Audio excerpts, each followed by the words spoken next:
Te ao Māori. Ko tēnei he rātonga hei tautoko i te whānau e pāna ki te ao Māori me ngā ahurea o tau ake nei ao.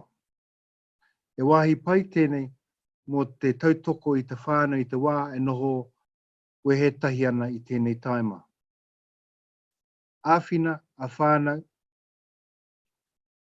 wene ngā rātonga e pāna ki te whānau noho taimaha ruki ana i tēnei wā, e mahi tūkino he ana pea, ma reira, kuhu mai ki konei hei awhi mou. Hauora, he rātonga hoki tēnei mo te hauora, te wai ora, kia piki te kaha te ora o te whānau. Housing help. Wene ngā rātonga e pāna ki te hunga, hore kau e kāinga he wāhi noho.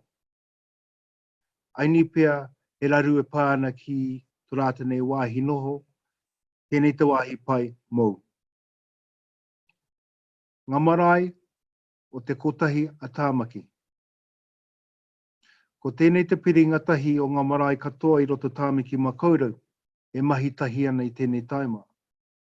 Ka kite koe he pito kōrero o tēnā marae, me warata nei rātonga ringa āwhina ka toro atu ki te tautoko awhi i a koe, ke ahe ai koe ki te toro atu ki a rātou. Kia ora mai tātou.